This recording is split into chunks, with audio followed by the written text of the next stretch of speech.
Minimalists.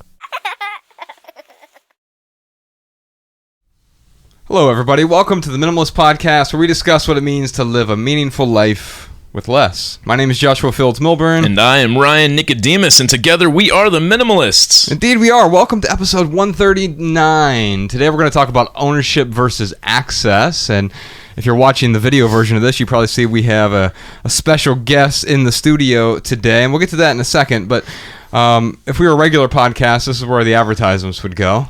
We would just start talking about underwear and mattresses and other vaping. Apparently, is now making its way into podcasts and all the food delivery meal services.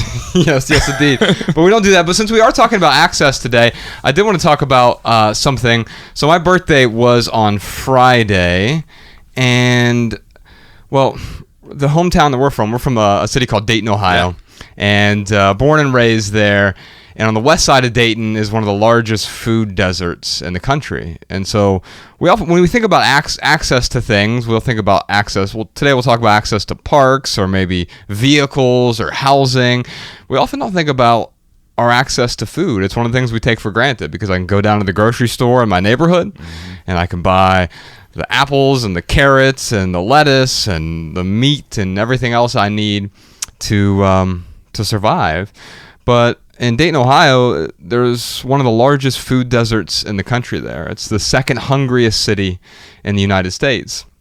And the reason being is there just isn't access to healthy food.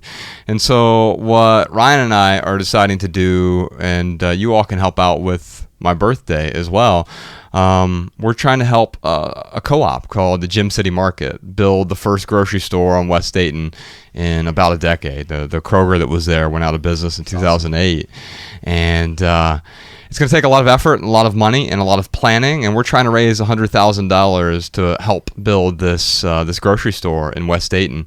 And so if you all, we'll talk more about that toward the end of the podcast, but if you're interested in helping out with that, I just turned 37, and so if you want to donate $37 for my birthday, I could use that a whole lot more than a tie clip or I don't know, a pair of suspenders. I guess I'll be returning that tie clip I got you. If you would, and then once you return it, take that money, go to theminimalists.com/Dayton. Okay. And you can get more information on that grocery store we're trying to build. You can help out. Also, if you can afford more than that, $90 gets a family a lifetime membership to the co-op. So, wow. Theminimalists.com/Dayton if you're interested. Now, if you're watching the video version of the podcast, you probably see this tall man to my left. His name is Ryan Delk. He's from a company called Omni, and well, we're talking about access today. I thought we don't do interviews, but occasionally we'll bring people on to help us answer some questions. Yeah. I thought you were the right guy to answer some questions here because you're the COO of Omni, which I've been trying to explain Omni to a few people, and I've had a bit of a struggle explaining it, and I was hoping maybe you could explain it to me. Although the way you tweeted about this recently, you said one way to think about Omni is that we empower you to own the things you want to own and access everything else. And it sounds to me like Omni is a company that wants people to have access to things that they may not want to own. What is Omni about? Yeah, so that's exactly how we think about it. So we think about Omni as empowering people to access the things that they want to own, be that essentials, be that hobbies, whatever it is, to be able to own those things and then be able to access everything else. And so the idea is, we live in a world where sometimes things are needed. And because of infrastructure and life decisions and whatever, people have just accumulated a ton of this stuff. Right. And so we think of it about these items that you use once a month or once a year or once every 5 years, and items that might take up a ton of space in your home, and items that might also be valuable to other people. Yeah. And so the whole goal of Omni is to build a platform that allows people to access these things when they need it, and not have to keep those items around their house. And so you get two benefits. One is instead of owning things, you can just pay for things by the day or the month or the week when you need them. And then on the flip side, you can also free up room in your house and make money on things by sharing them with your neighbors, your community, share them with your friends for free. And so we think about it, hopefully, as sort of building this future where everyone can own way more, but be able to own way less, but be able to do way more with things. I love it. Where are you all at right now with Omni?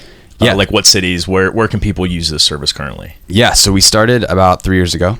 We're currently in the Bay Area. We cover most of the Bay Area, and then we're actually coming to Portland, partnering with the city of Portland to bring Omni there later this summer. And so the story of Omni is a little interesting. We started knowing that in order to build this sort of network, allowing people to share things, we needed to get really high quality goods. And so we started as a management platform where you could add deposit items that you owned. So you could put your drill or your bike, and you could get it back whenever you need it. So you could free up space in your home, but if you still wanted to go bike riding on the weekends, you could have your road bike delivered. And so it wasn't storage. It was all itemized. We took really nice photos of it. We would deliver it back to you. But that was really the foundation. So we spent 2 years building that to build up sort of this network of items that we could then unlock the value of for the world. And if you don't have the items, you can't lend them out. It's a chicken and the egg problem. You can't go into my house and grab a ladder and say, all right, I'm going to lend this out to someone else. You'd be pretty pissed if we did that. Now, Nicodemus was talking about this last night. We were driving home from the airport when I picked you up. Yeah. And you were like, there's this ladder I use maybe once every other month or something. Once a month, yeah. I've got a ladder to get to my roof, and it's nice to go up there every once in a while for sunset and, like, you know, check out the Hollywood sign, you know, have a glass of wine or something. But it's like the other 30 days during the month I don't use it. It'd be nice to make $5 or $10 off of it. And ladders are interesting because they have a cost, not just to you on the opportunity cost of what you can make financially, but it takes up a ton of space.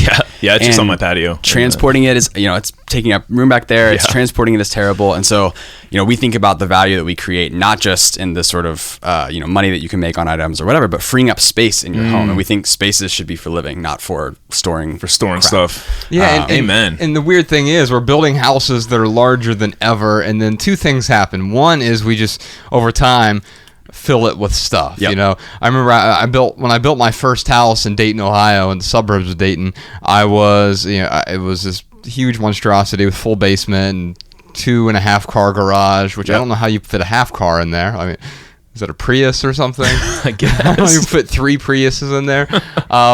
And of course most people are filling their garage with stuff, so they have a 2.5 car garage that barely fits 1 car because of the ladder and all this other stuff. And so in a weird way, we start to lose access to the things we even own because it's just piling up there in the basement or the closet or the attic. And how often do we actually go and use those things? So we're paying for all this extra space, and we own these things, meaning we sort of hoard them, but we don't actually use the things. Totally. And it seems to me, I've been waiting for a business to come along and have this model where, you know, you're sort of the Uber for stuff, is the way that I'm sure it was pitched in some venture capitalist meeting somewhere at some point in time. But that's the way that I see it, right? I look at that and I say, because growing up, I didn't have to have a basketball court in my backyard to have access to play basketball, and you didn't need access. You didn't have to. I mean, people have swimming pools in their backyards, but I didn't have one. I mean, we grew up poor as shit, and I had access to the YMCA swimming pool though, and now it's like, well, how can we do that with individual items? Whether it's Ryan's ladder, or I was on the website, I saw all kinds of things on there. Like, it's not in Los Angeles yet, so not yet. I can't use it yet, but I'm really looking forward to the day where I can get that Chewbacca costume that I saw on the website.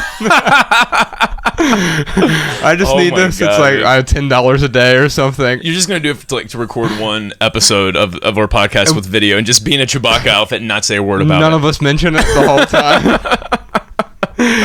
But there are other things on there, and even things like books. Like I saw a Malcolm Gladwell book on there, and you know, it's like $1 a day, and you're like, well, that's what libraries do, but maybe this there's something here. If I'm getting a bunch of other items, and by the way, I always wanted to read The Tipping Point, and all of a sudden I can at the same time. And the nice thing is, you're freeing up space in one person's life, and then you're giving access to that same stuff to many other people while I'm not using it. I was thinking recently, and our friend Rob Bell just did an episode about this. I'm seeing more and more of these now.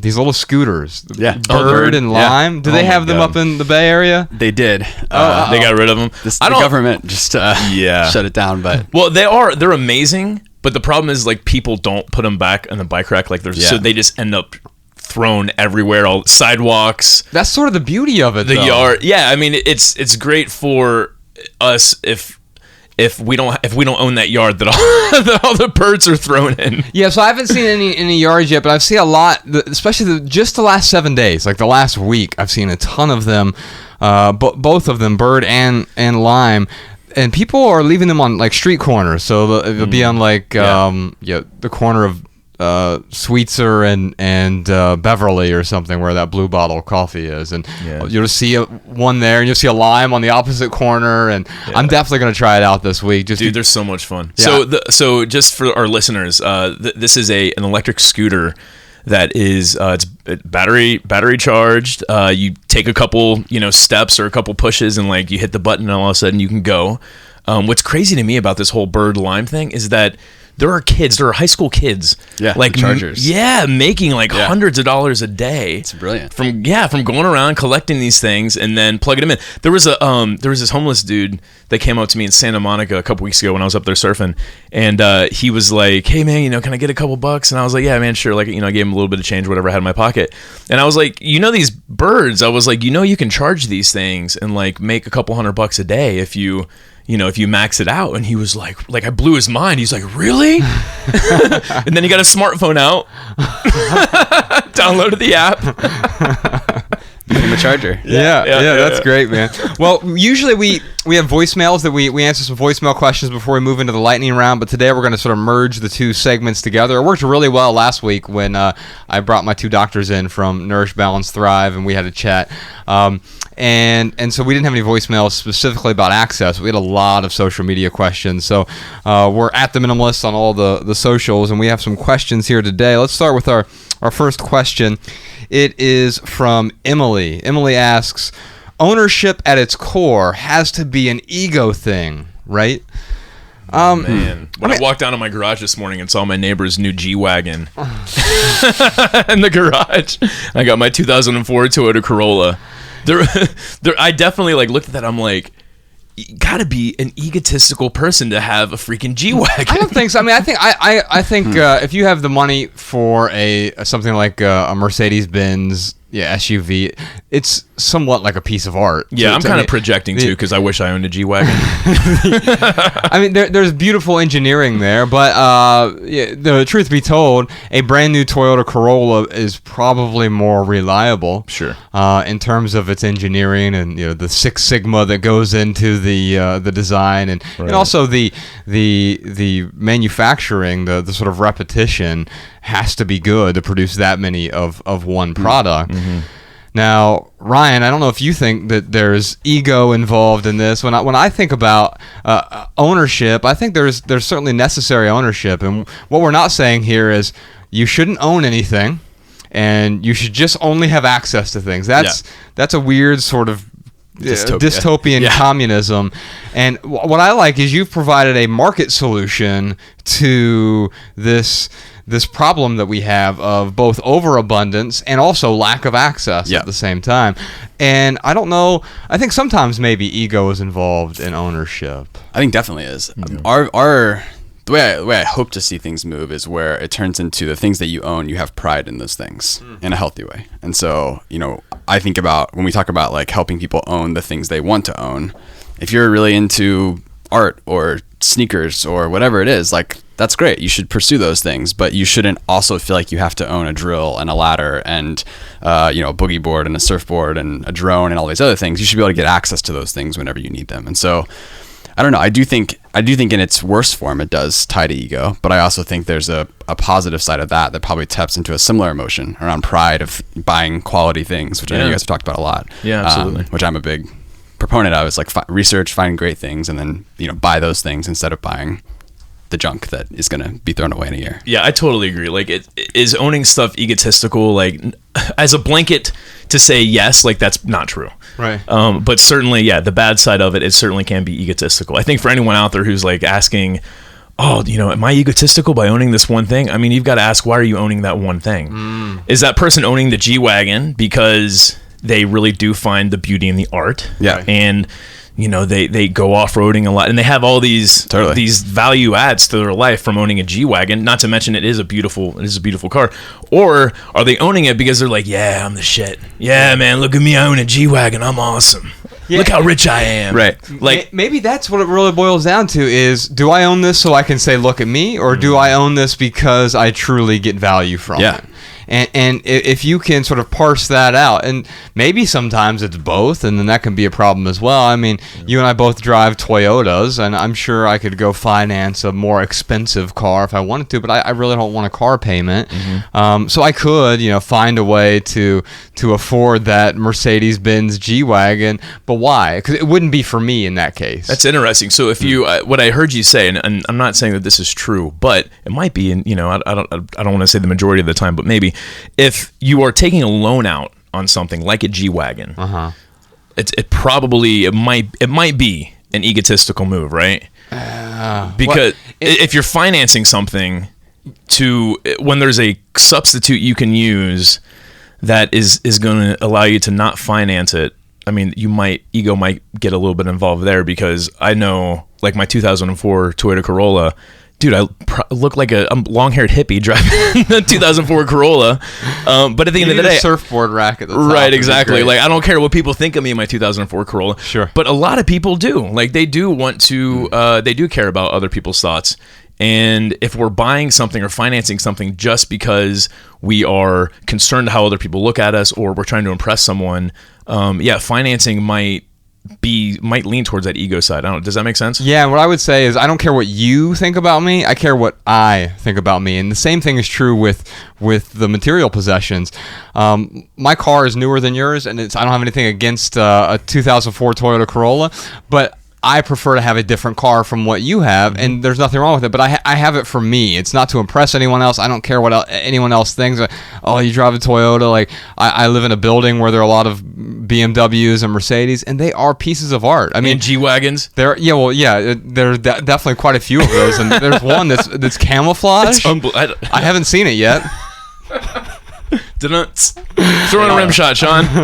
And I guess I think that's the same thing is true with our stuff. If I am owning something for me because I truly get value from it, then I don't think there's a part of the ego, or at least the bad part of the ego, where I'm worried about that. If I'm trying to impress other people or impress upon them, I am this kind of person because I own this widget. And we can remove cars from the whole thing for a second. Think about this for a second.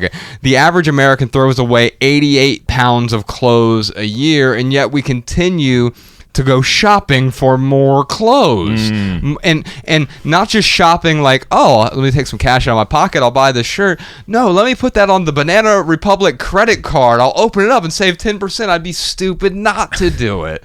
And it becomes this weird thing where it's like, oh, I'm trying to impress upon you this image, as opposed to saying, oh, I really like this shirt because it fits me well, or I feel good in this, or it's simple, or this is how I get value from it, as opposed to, man, I really hope this impresses someone else. Man, reading that book, Retired and Inspired by Chris Hogan, he talks about fake rich. And he talks about how he's like, you can live your whole life like being fake rich and then really regretting it, like when you don't have any retirement savings, or you can live a meaningful life.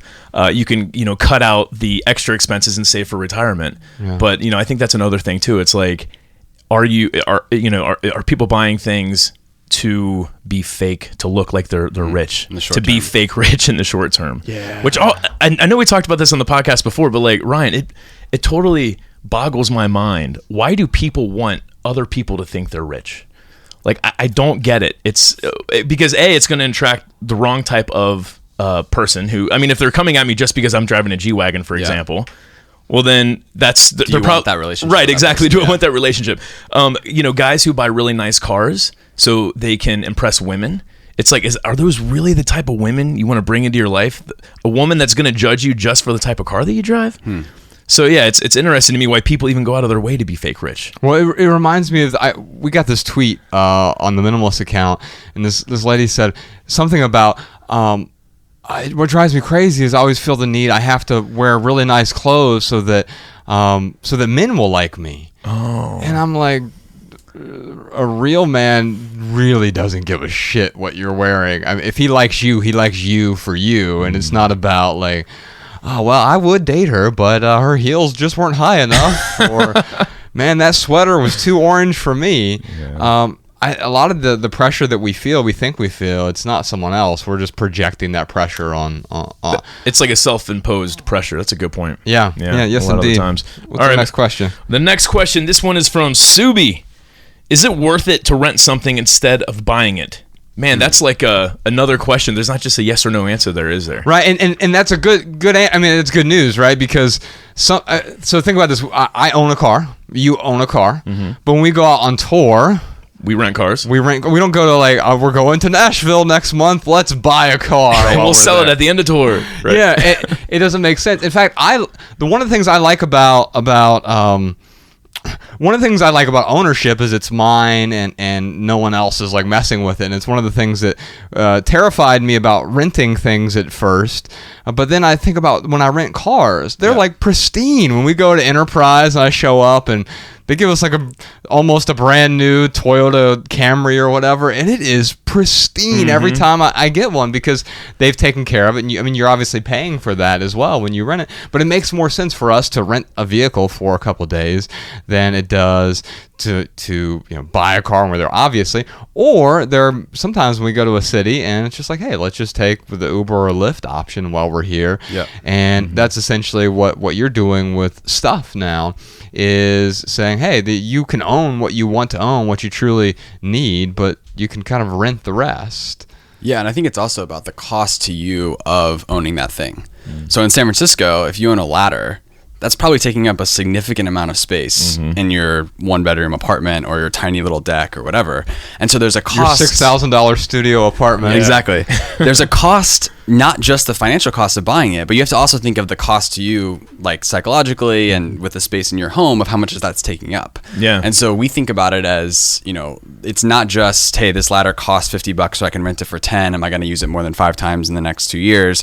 It's about what would that cost be to me to have that sitting on my porch for the next 2 years, and how much would I gain by just being able to have that show up when I need to.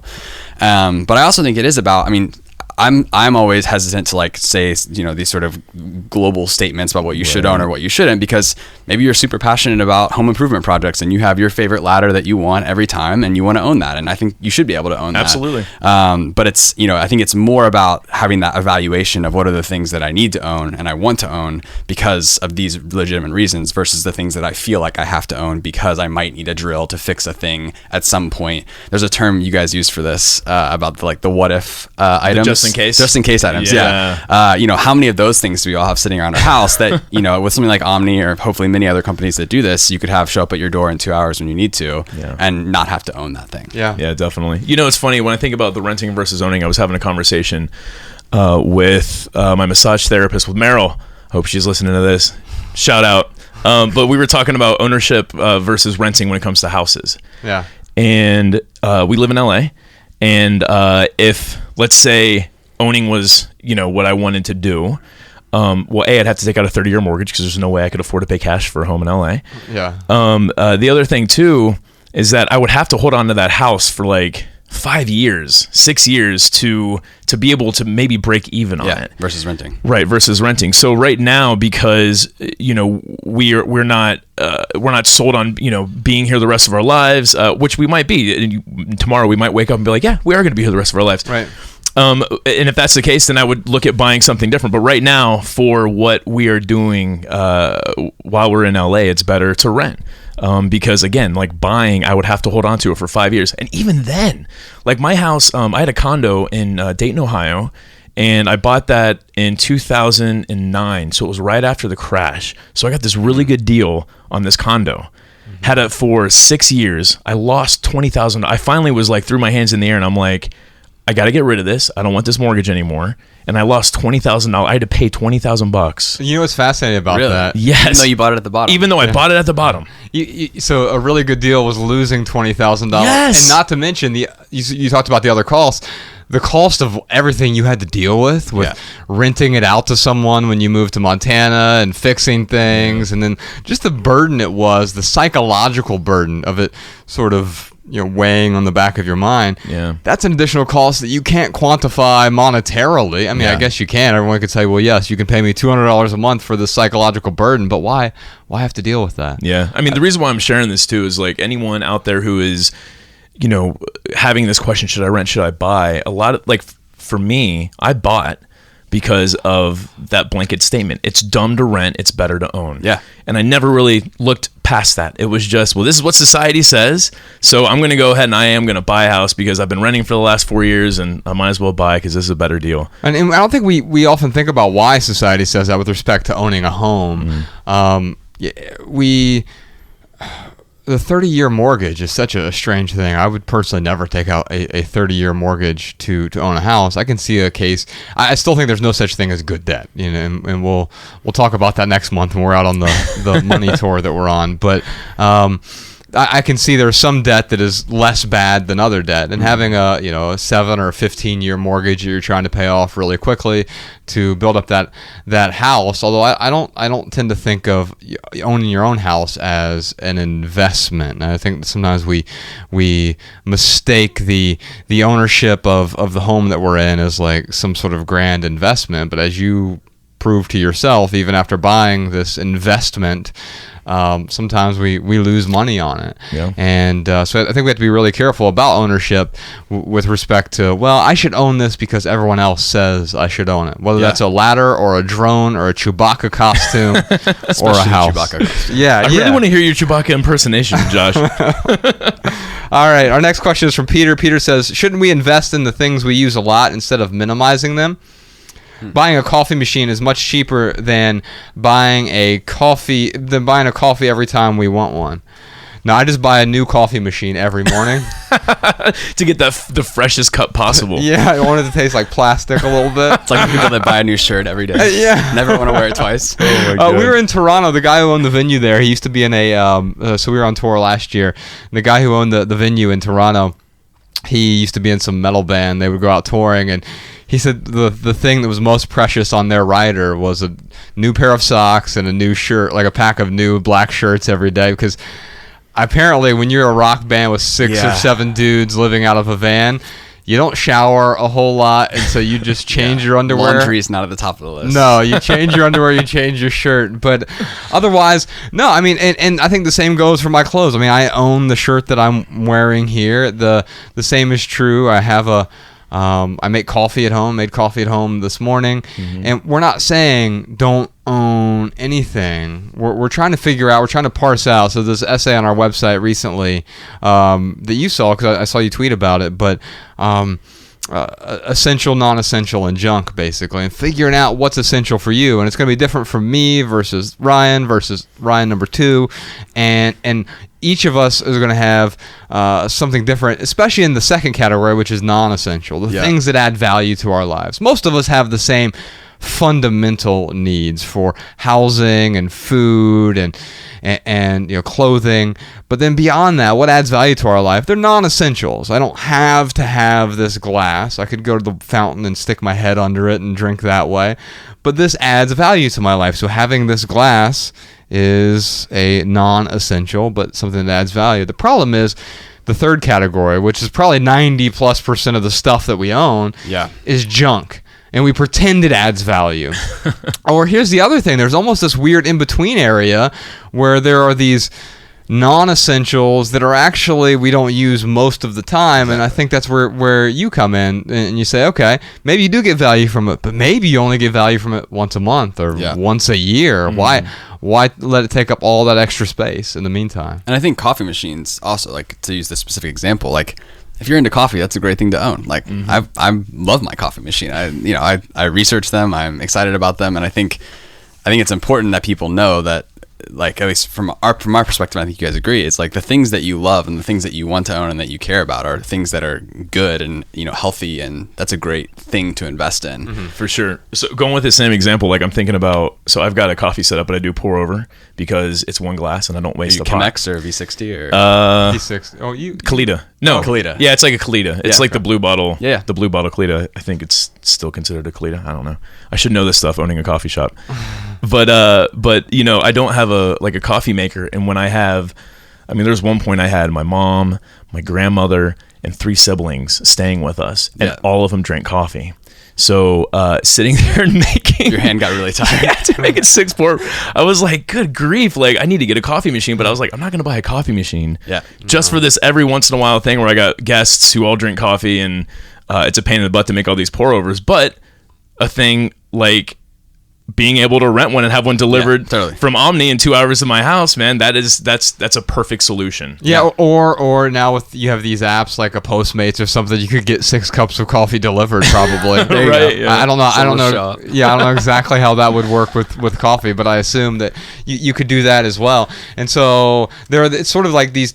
Now, if you had 6 people living with you every day, then that'd be a different story. Right. Then you would need a different solution. You know, for me, I do 2 separate pour overs, V60s in the morning, one for me, one for Bex, and I don't wait till because I like having coffee with her, so I don't want to make one and then make a second one, and so I just have 2 set up, and that's what works well for me. I use it every day. That is something that is non-essential, but it is pretty damn close to essential at this point.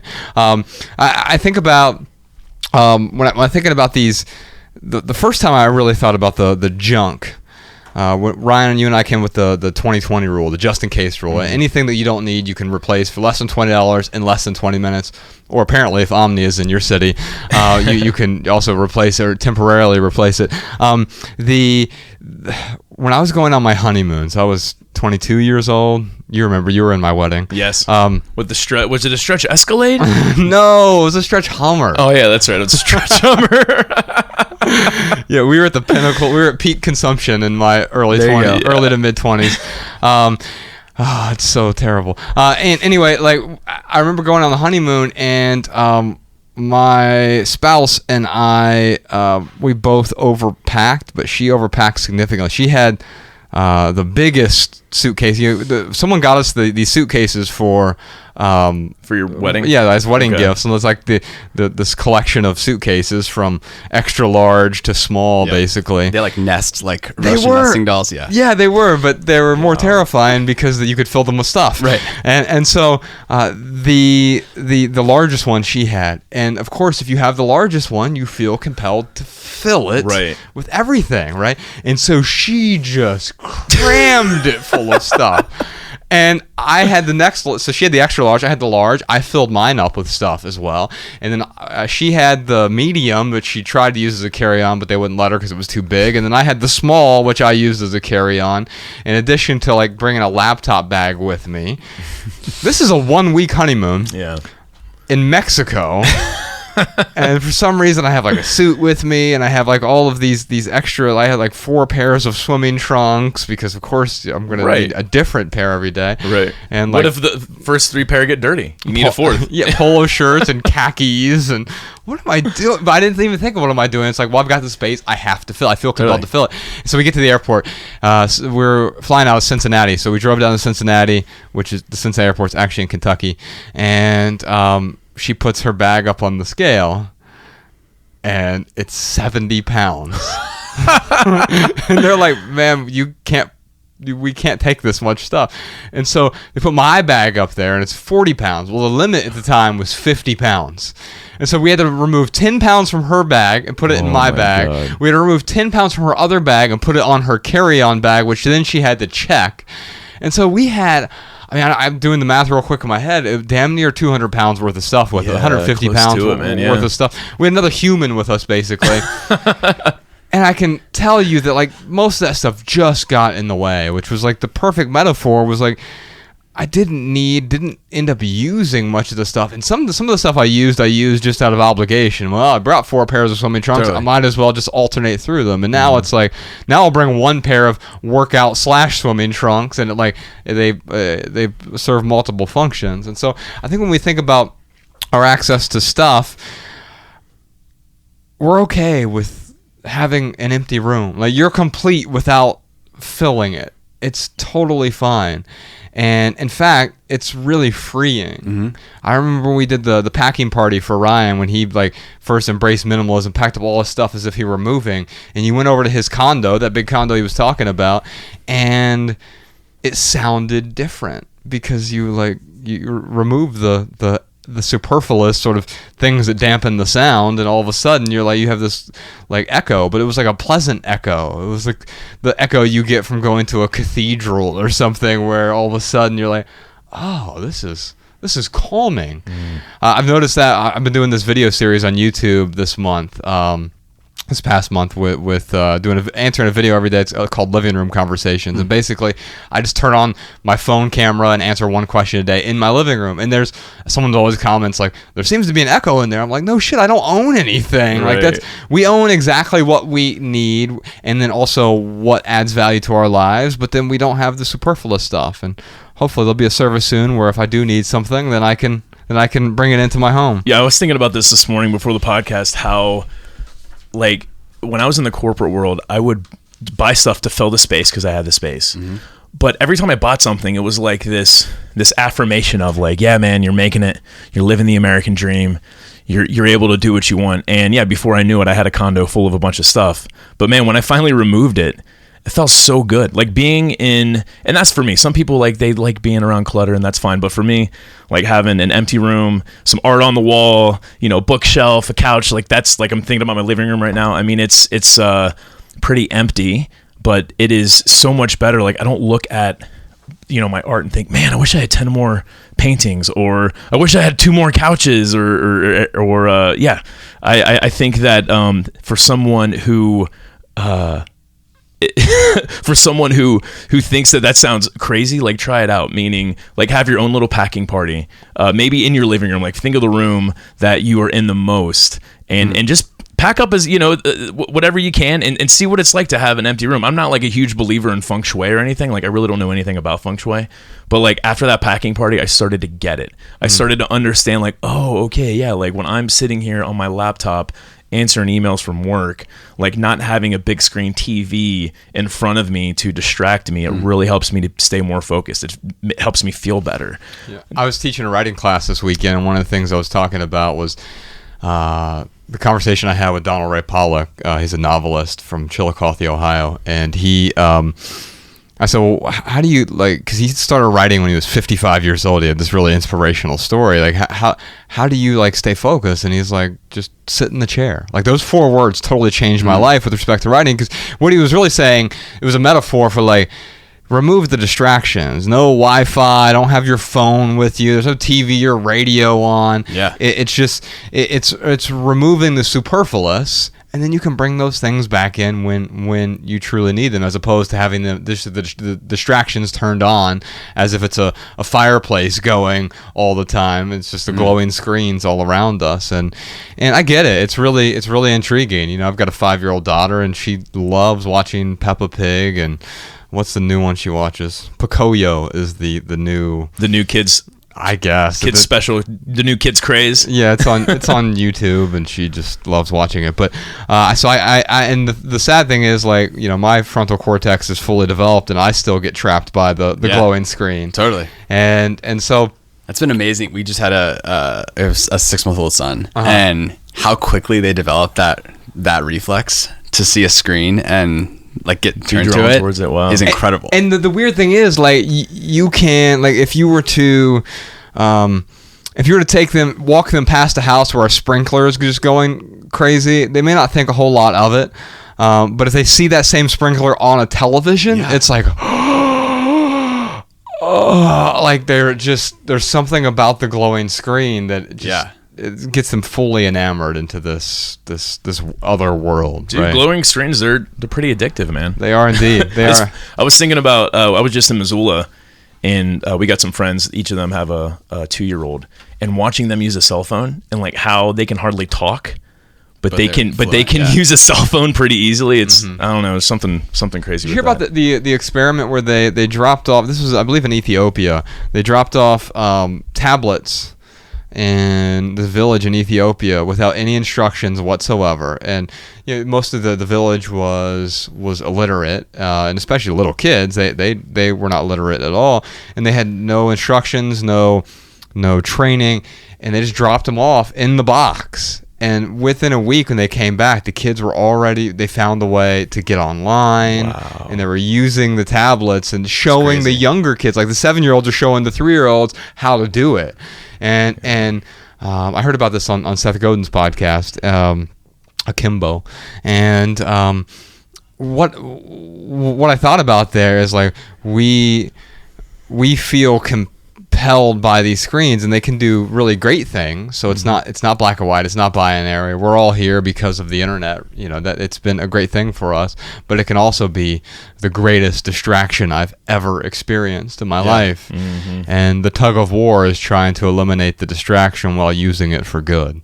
I loved what Derek Sivers said when he chatted with you guys about, I think he said the greatest gift I can give my child is a long attention span.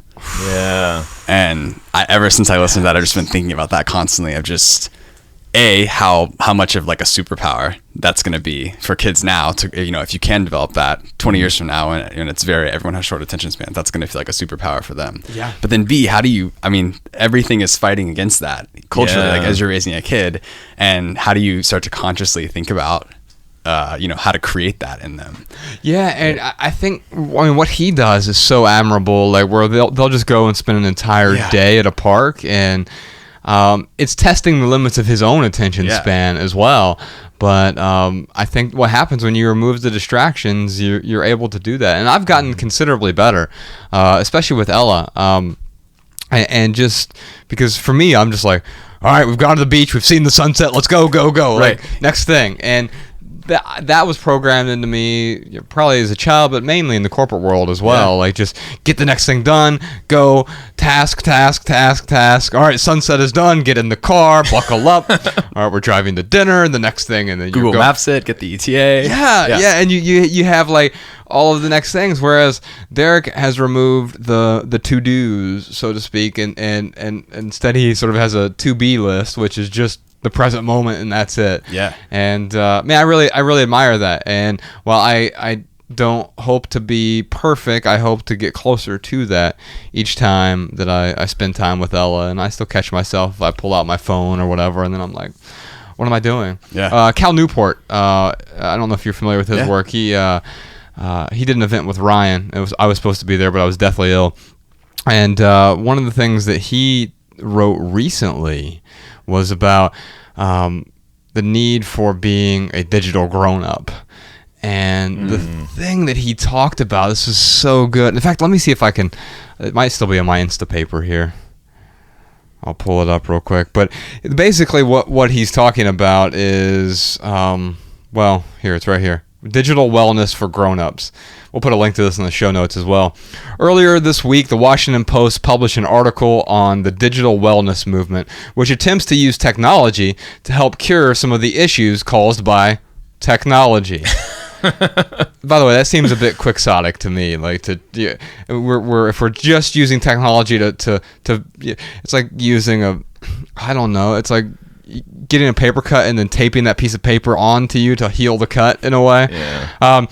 This movement, for example, is responsible for an app that, quote, plants a tree each time you put down your phone, and then shows the tree withering and dying when you pick the phone back up.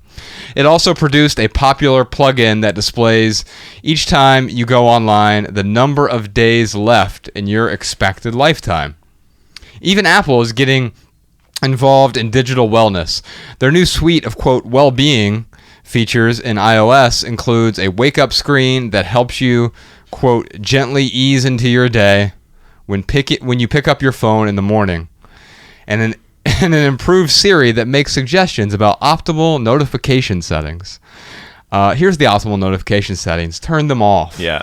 That's optimal. I recognize that digital tools have a useful role to play in productivity. I've long advised, for example, that people use internet blocking software like Freedom to help jumpstart deep work training. So Cal Newport's book is Deep Work. We'll put a link to that in the show notes as well, because it's well worth reading. But something about this growing digital wellness movement makes me uneasy. And I think I've finally put my finger on the source of my concern. It's infantilizing. This is so true. I'm a grown man. If I'm checking my phone every 5 minutes or playing video games instead of paying attention to my kids, I don't need an animation of a dying tree to nudge me toward better habits. I need someone I respect to knock the stupid thing out of my hand and say, "Get your act together."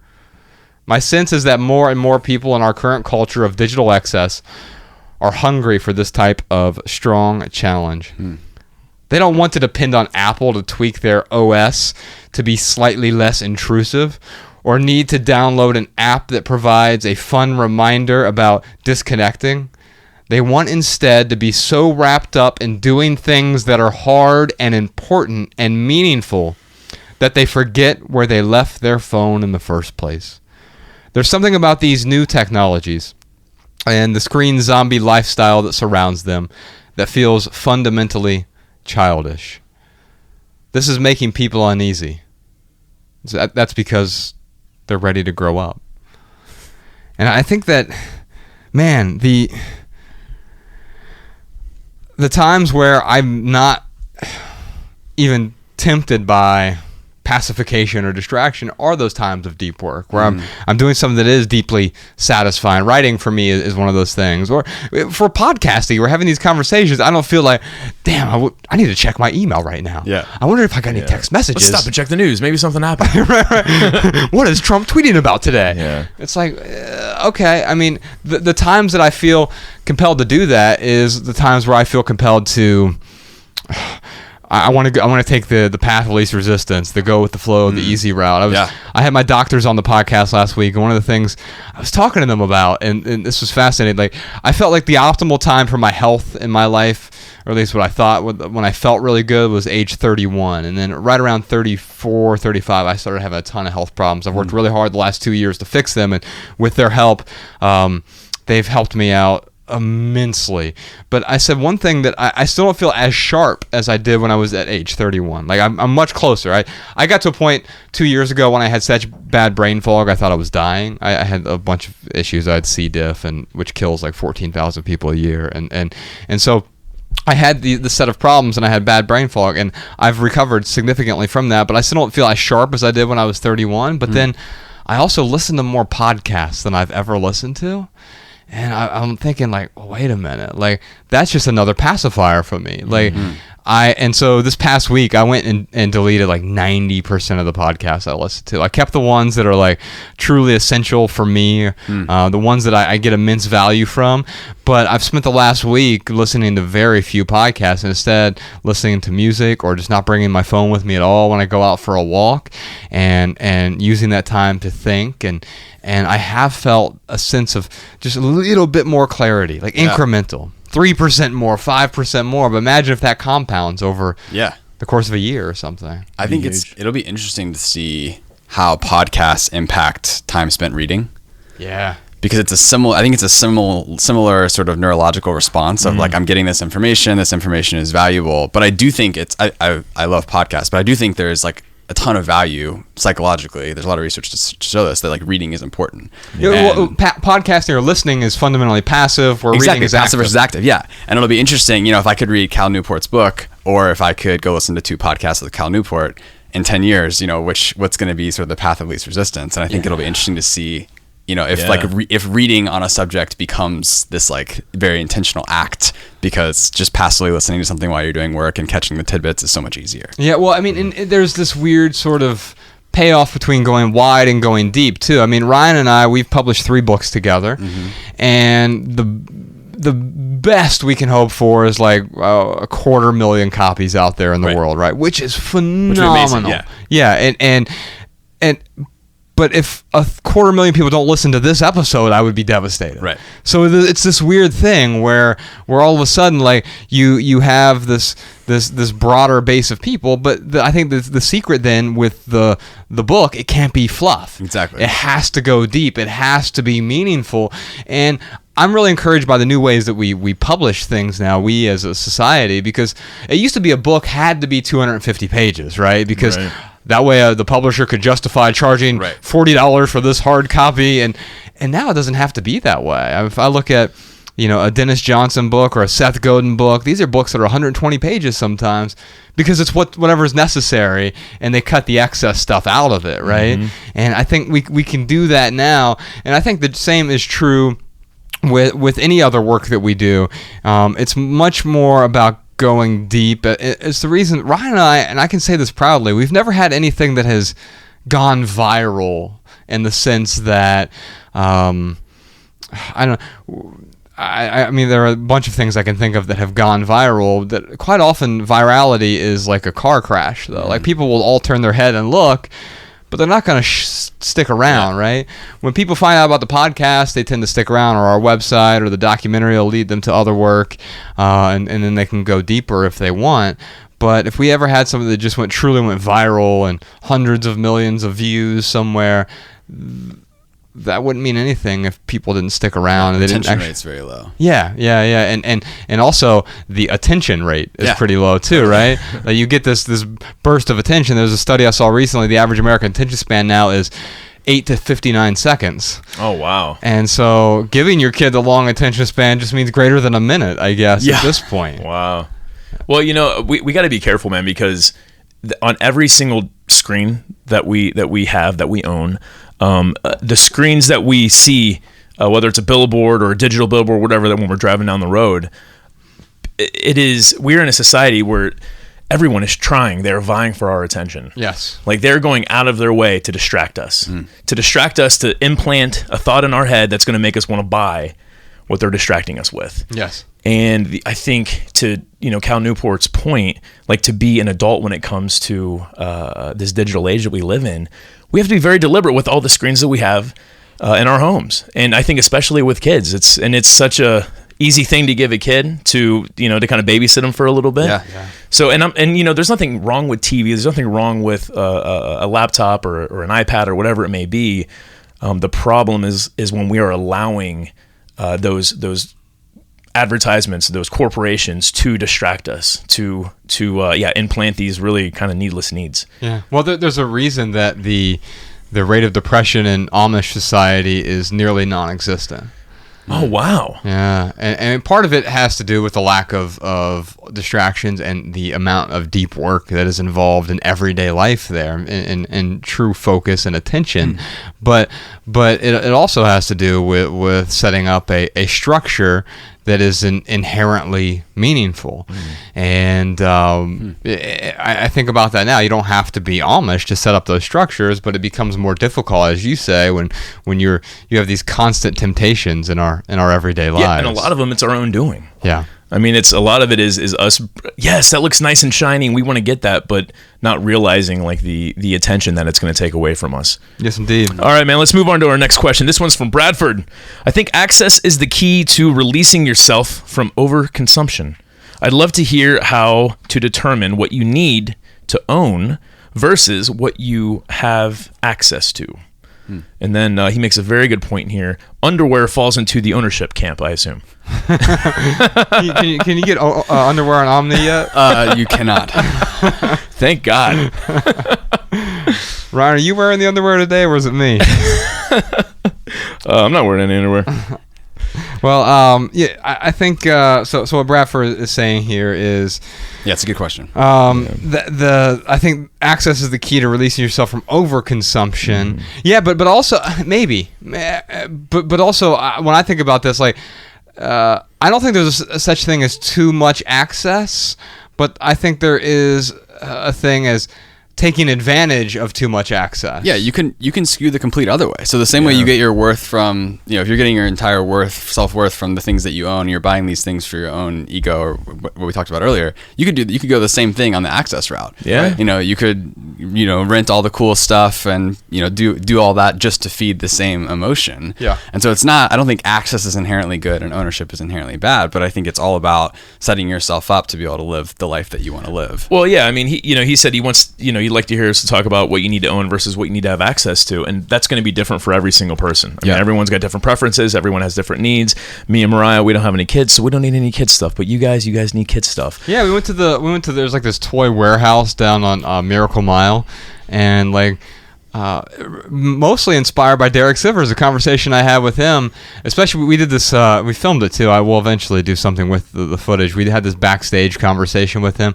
Now, backstage was a weird conference room. We were at a horse track. It was the strangest thing ever.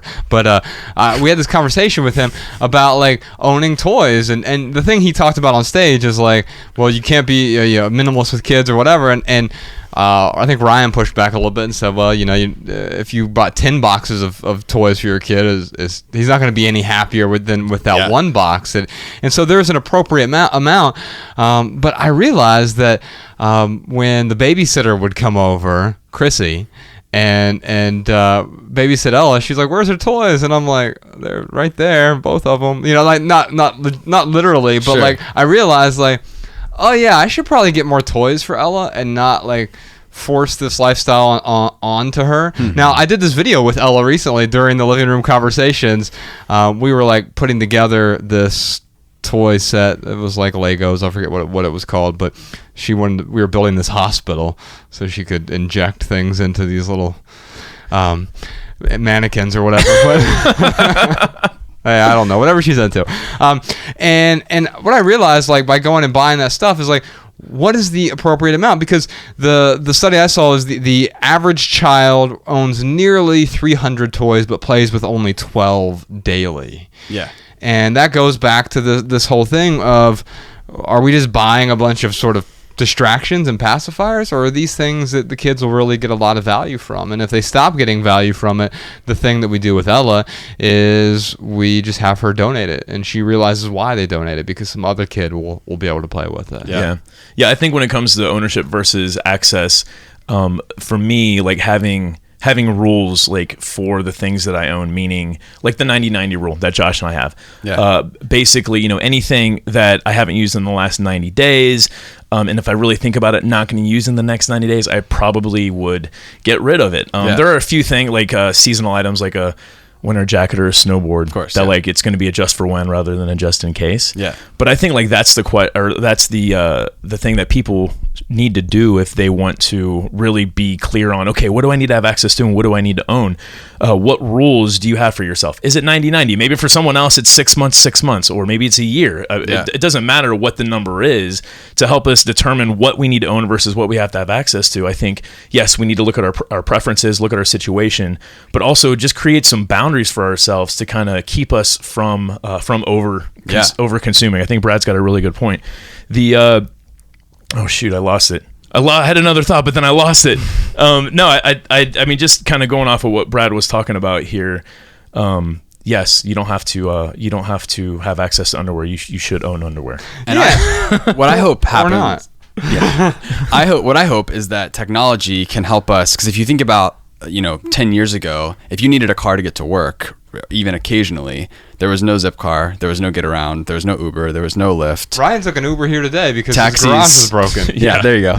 Couldn't get my car out. Taxis might have been impossible to call where you lived, and so you might actually have needed to own a car. Yeah. And now it could be totally feasible a decade later to not own a car. Right. And what I'm hoping we see is that a huge wave of basically technology platforms that allow us to own that sphere, that circle basically grows, where now it's sort of, you can get access to cars really easily, but then what if there was that next wave out of things you could get access to, and then the next wave out after that?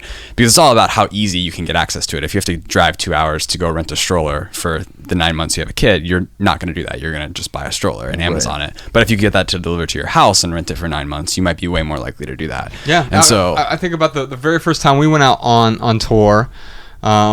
Basically, this guy was using Omni before Omni existed. We were in Albuquerque, remember? And the guy came up to us afterward and said, hey, I need a chainsaw only like once or twice a year, and so I will go to my storage locker and get it, and then when I'll use it, and then I'll put it back on the storage locker when I'm done, and that storage locker is called Craigslist. And so he's like, I'll buy it for $25 or $30 or $100, and I'll sell it back for roughly the same price as soon as I'm done. And I'm like, man, one day there's going to be an Uber for chainsaws, and here it is. And now there is one. You go. I love it. The next question is from Elise. Elise says, I use Apple Music, Netflix, cloud storage, and a few other similar services, and I enjoy the ease of streaming and its availability wherever I go. But I feel stressed from the payments and subscriptions and emails in my inbox from these services. Man, the emails stress me out too. Like, I feel like anytime I give out my email address, even if I will uncheck that box that is automatically checked every single time Sign up that for says, updates. please send me updates. I'll uncheck it, and somehow I still end up getting a ton of emails.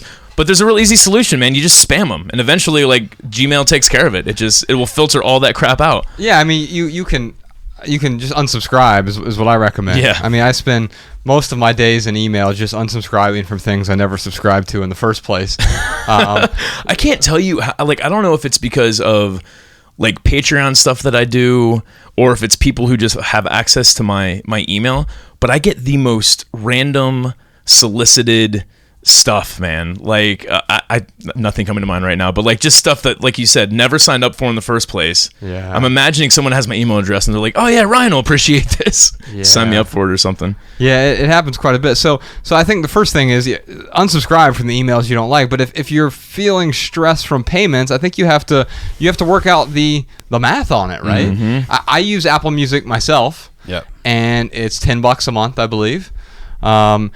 I used to spend way more money than that on music. I mean, it wasn't buying albums and stuff. I mean, I would spend easily $100 a month, and so I'm saving $90 a month. Yeah, and so the stress that if I were to feel stressed about spending $10 a month, I just have to remind myself that I'm not spending $10 a month. I'm saving $90 a month on that. Now, if you want to go without music altogether, then yeah, you can not buy albums and not subscribe to a service, but in a lot of cases these end up saving us money. I think the same is true with Netflix. I mean, Netflix, costing less than $20 a month.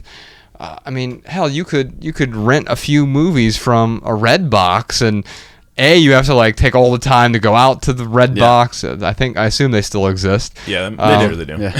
Okay, so basically, the time that you spent plus, I mean, you're getting an unlimited version of that. Now, the question ultimately is, are you using it? Yeah. Right? Because if you're not, and you're just having it because everyone else says, well, you got to have Netflix, well, then that's a bad reason to have it. Yeah. There's some awesome services too that will, like, I don't know the names of them, but they'll like go through and trim up, or like they'll look at all your subscriptions and they'll tell you what you're subscribed to, and then you can one click and they'll cancel it for you. Oh, that's pretty awesome. Do you know what that's called by chance? Maybe Trim, maybe. Yeah, maybe. I think it's called asktrim.com. Maybe we'll look at it, and if we find look it up, and if we find it, we'll give it to Podcast Sean to put in the notes. It sounds like an awesome idea. I mean, yeah, I totally get where Elise is coming from. I signed up for like the live Hulu TV stuff during the Olympics. Yeah, and then you never canceled it. Never canceled it, and then literally this month I'm like, why the hell am I paying for this? Like, I never watch live TV. Actually, that's not true. I think I watched a couple basketball games, but it wasn't worth it for me. I could have went to your house and watched the basketball games if I really, really wanted to. Absolutely. But yeah, if it's stressing you out, Elisa, you've got to decide what you're willing to pay for and what you're not willing to pay for. This just goes back to, like, minimalism is not easy.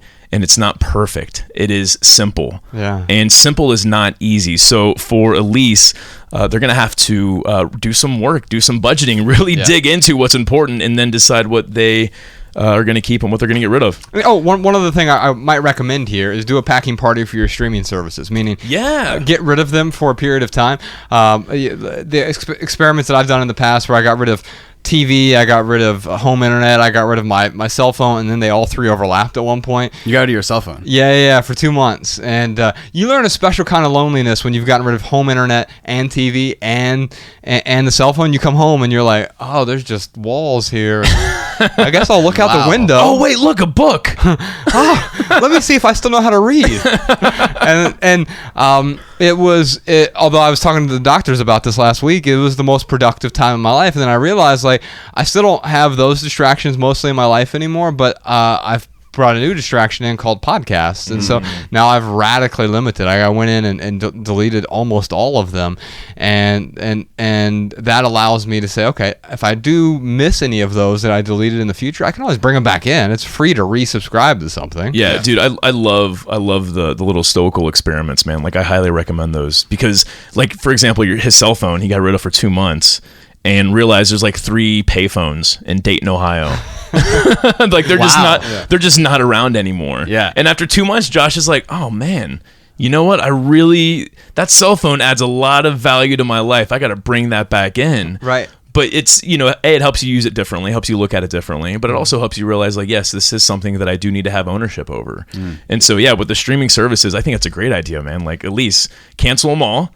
and see what you really, really miss. And, you know, if you're sitting around, you're like, man, I really wish I had Netflix right now. And then go ahead, then sign up for Netflix and just reactivate Netflix and kind of, just piece it all together. Yeah. Love it. All right. What's the next question? Next Ryan? question is from Miguel.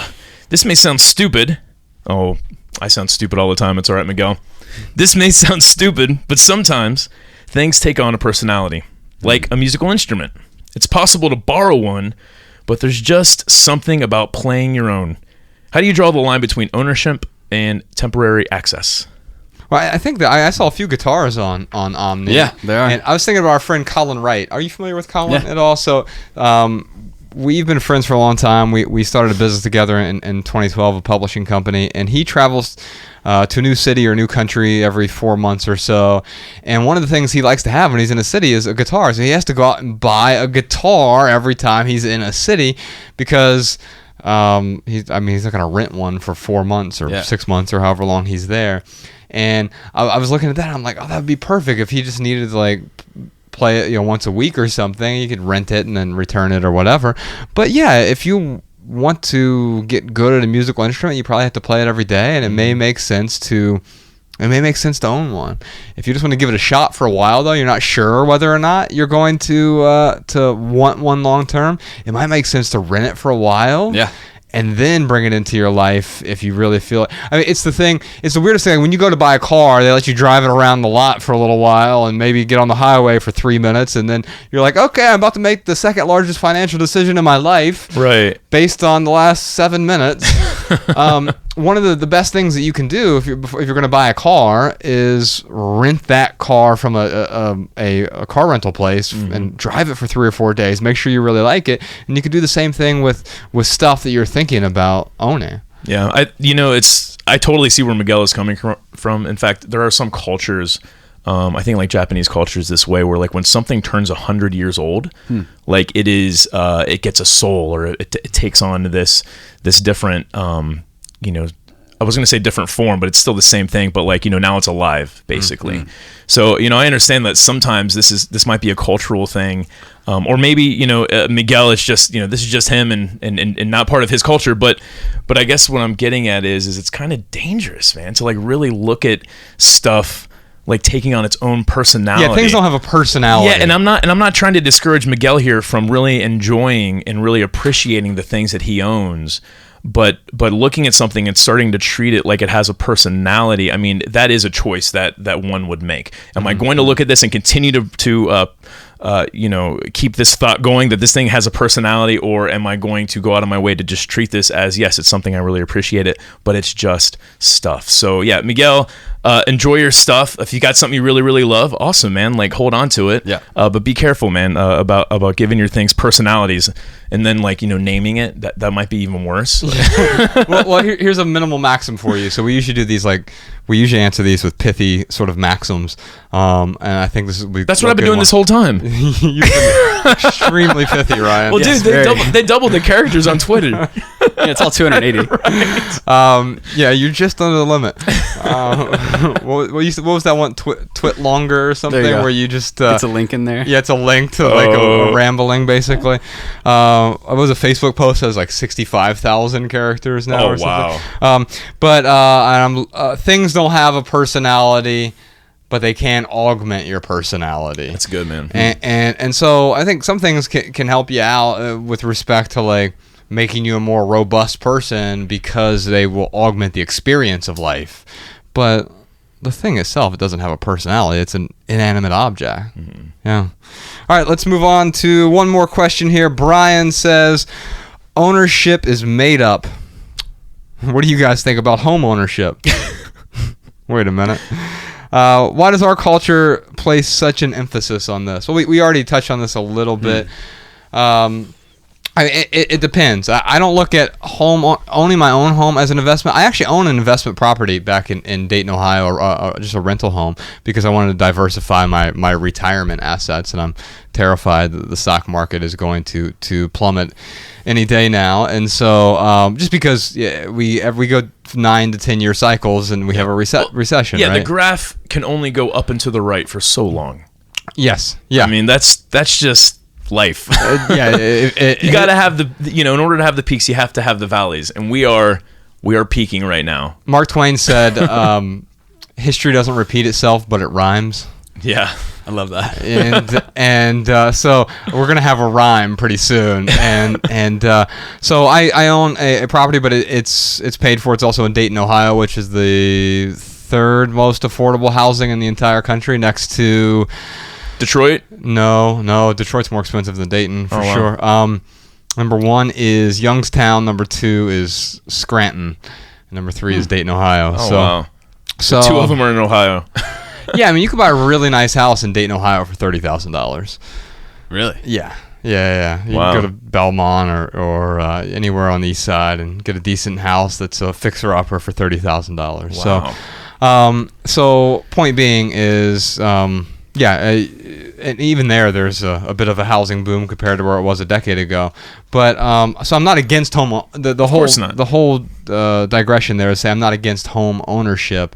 I rent here in Los Angeles because I couldn't afford to buy a house in the neighborhood I'm in without getting an extensive, like a very long mortgage. And I don't believe in buying a house personally. For me, if I can't put down bare minimum 20% and do a maximum 15-year fixed rate mortgage, ideally I'd like to put down half, 50%, and then have a 7-year mortgage that hopefully I even pay off closer before the 7 years is up.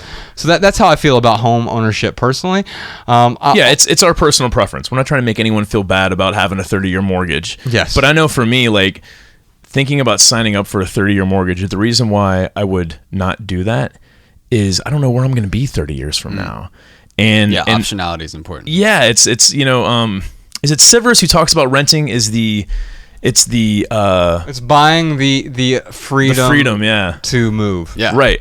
And that's what I have right now. I have the freedom to move. Like if the rug was swept out from underneath of me, I could just put my hands in the air and leave my apartment and go move back to Dayton, Ohio and be a barista and be fine because I did not put myself in that pressure of having to pay that mortgage.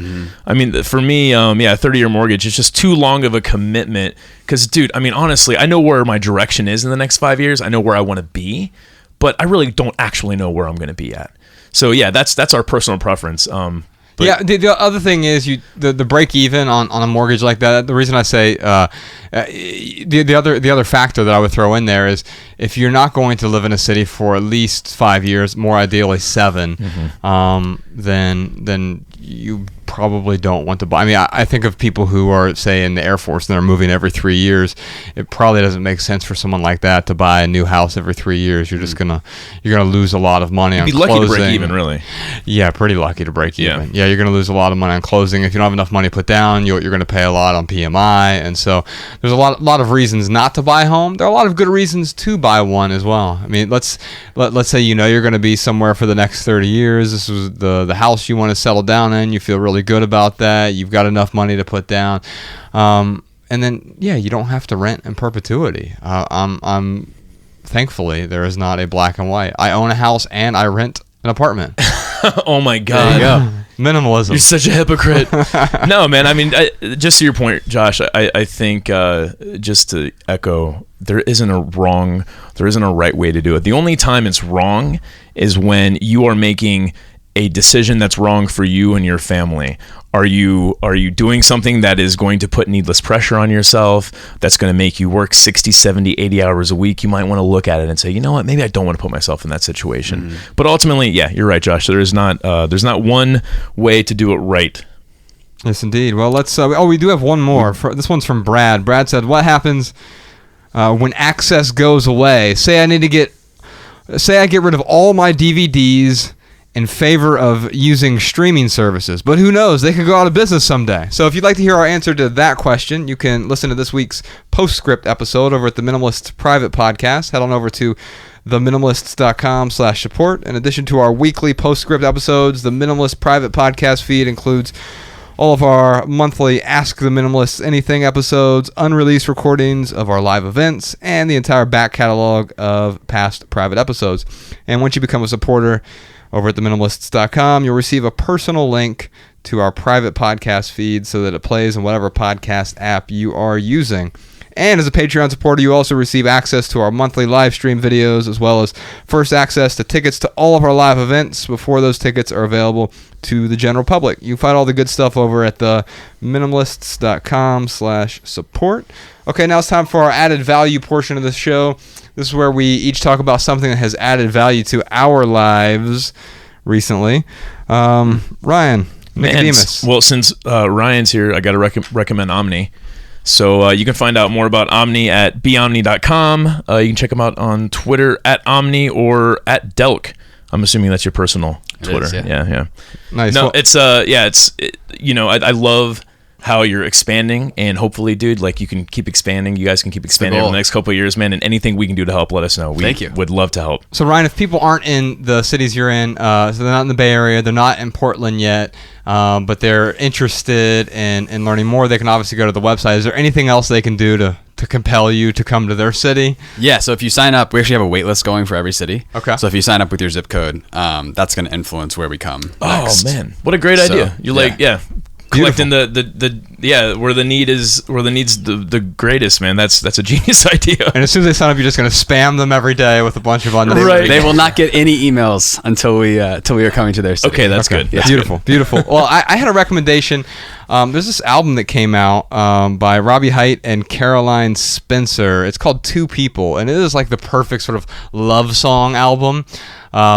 And like it made me all sad because I was dropping Bex off at the airport and I wasn't going to see her for 2 weeks, and like it was like the soundscape to this like departing. But then there's this song, and Sean, maybe we can play this at the end of this episode. Unless you're listening to this on YouTube, then we'll put a link to it in the show notes. But if you're listening to the audio, there's a song called "I'll Keep You," and it was the perfect expression of like. It's almost a song about like garage sales in a way, where it's like finding these things that trigger memories in the attic, and like, oh, it made me think of this good time, but really the thing I want to keep is this experience, this relationship. And this stuff is stuff, and it can be nice, it can be good for our lives, but it's not this. It's not the interaction, it's not the experience of living. It's just stuff. So it's called "I'll Keep You," and we'll play that at the end of this episode. Awesome, man. I'll have to check it out.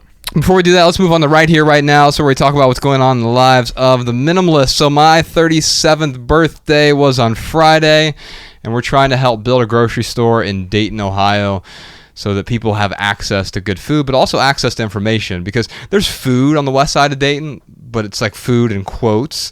You know, you can go to the corner liquor store and buy Cheetos. Right. You can buy calories, basically, but they're empty calories. There's not a whole lot of nutrition. And so we want to give people access, but also education. So Ryan and I have had a few meetings with the folks from Gym City Market, and we've decided to help them out. We try to work on 1 or 2 big philanthropic projects a year. And over the past few years, we've been able to do a bunch of stuff. We built an elementary school. We funded a high school for a year. We helped out the victims of the Orlando mass shooting and the Las Vegas mass shooting and a bunch of other stuff. We try to find ways to help, and this is the way we're going to help. So Ryan and I are going to donate a large chunk of our own personal money to this, and then we need your help for the rest. We're trying to raise $100,000 here. So if you go to theminimalists.com/Dayton, you can learn about the grocery store, exactly where it's going to be. And if you donate $37, that's how old I am right now, so that's what we're asking for. If you can't afford $37, you want to donate $5 or whatever, then please do whatever you can afford. If you can afford $90, you're going to buy a lifetime membership for an entire family in Dayton, so you can definitely help out there. Also, Ryan and I are going on tour. We're going on a 3-city tour. It's called the Simply Southern Tour. We're going to talk about money and minimalism. We're going to be in Nashville and Birmingham, Alabama, and Kentucky. We'll be in Louisville. And so we're going to have special guests with us. We'll have Rachel Cruz and Anthony O'Neill and Chris Hogan. You just talked about Chris Hogan's book earlier. I don't think I've ever been so excited for a tour, man. Because it's like, it's going to be different from anything we've ever done. Definitely. And we have I'm a little nervous because like the guests that we have, like they're really gonna make me look dumb, but you know it's not about me. It's about the listeners. So the listeners are really gonna enjoy it. Well, the nice thing is we're gonna get an education on stage while we're there. Right. Absolutely. And the nice thing about this is it's a bit of an immersive experience. So you can read their books, and there's a lot of helpful information in there. In fact, I did a YouTube video about the 5 or 6 different books that help people get out of debt during the this living room conversation series I've been doing, and I did 5 or 6 books on helping people get out of debt, and 3 of the books were from 3 of the people here, so Rachel and Anthony and Chris, and so they're going to be on stage with us. We'll be answering your questions about money and minimalism and everything in between. That's July 20th, 22nd, and 24th. All the details are over at our website, theminimalists.com/tour.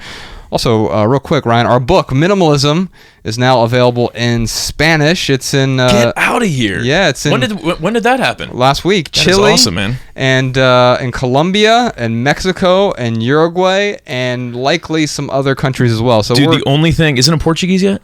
No, it is not in That's Portuguese the only... yet. Because we get the two biggest asks are Portuguese and Spanish, not in that order, but that is awesome, man. We're like halfway there. Yeah, so we're in over a dozen languages now. If you are in any of those countries, you can go to your bookstore and you should be able to find it there.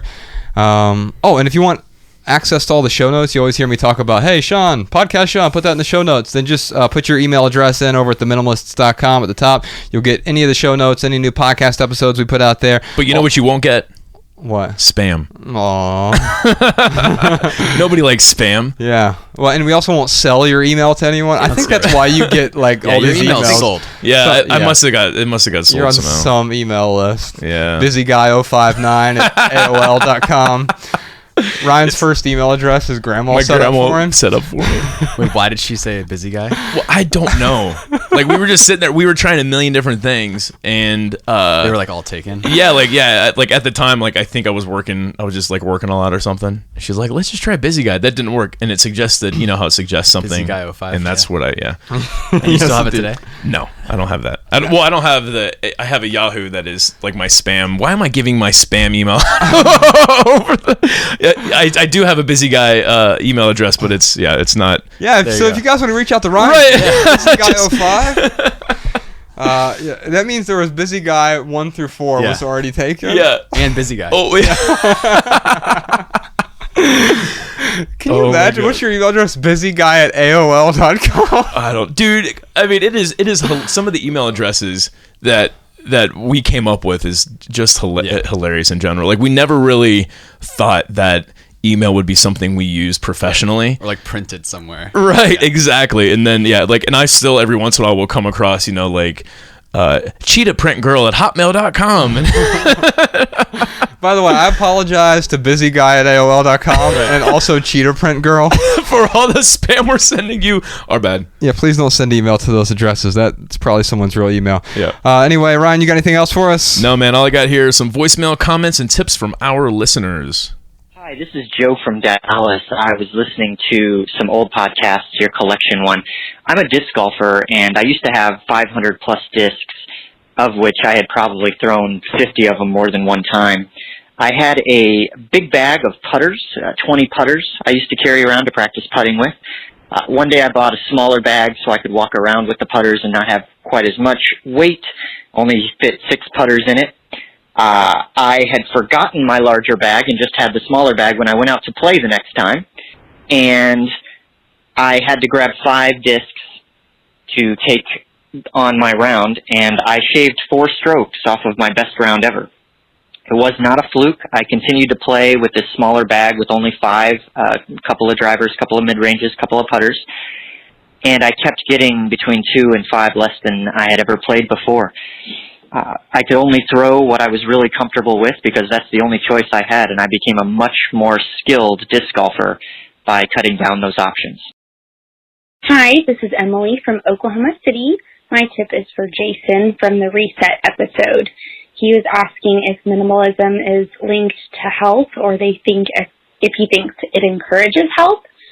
And my intake on his question was that being a minimalist and taking away the pacifiers per se in your life allows you to feel and see your issues with more clarity and more authenticity. And so taking all of those away and accepting where you are allows you to move forward. Whenever someone doesn't have a pacifier and they're authentically feeling the issues or problems that they're having in their life, it's a lot easier to identify and move forward. Hi, my name is Ashley from Chicago, and I just wanted to call in and leave a general tip for those people who are trying to improve their writing. It's an app that I've been using called Grammarly. It's basically a free app that will scan the text that you have written for any common grammar mistakes. There is a subscription if you really wanted to kind of do a boost that will kind of give you hints of, other words that you could be using, or if there's like a run-on sentence, it will help break it down for you. But I've noticed that ever since I started using this app, and I've been using the free version, that my writing has become more intentional, and I've also been a little more aware of what I'm writing. And generally, it's helping me improve my writing skills. So instead of just typing out an email and sending it on over, I'm actually typing it out, checking my message through Grammarly, and it's definitely been helping and improving my skills. All right, y'all, that's it for this episode. If you have a question or a tip, a comment for our listeners or for the Minimalist Podcast, give us a call, 406-219-7839. Love to hear what you have to say about access versus ownership. We'll air our favorite comments and tips on the next episode. You can also email a voice memo to podcast@theminimalists.com if you'd rather do that than call. And if you leave here with just one message, before that, Ryan Delk, I want to thank you for being here, man. Yeah, dude. Thanks for having me. Thanks so much, It's been man. a real pleasure. This is great. And I'm grateful for what you're doing, because we often talk about access is greater than ownership in many contexts, and now we actually have a market solution for that. And if there's anything we can do to help add value to get that message out there, Appreciate it. we're more than willing to help out. Yeah. Thanks for having me. Thank you for Absolutely, being here. And if y'all leave here today with just one message, we hope it's this: love people and use things, because the opposite never works. Thanks for listening, y'all. We'll see you next time. The Minimalists.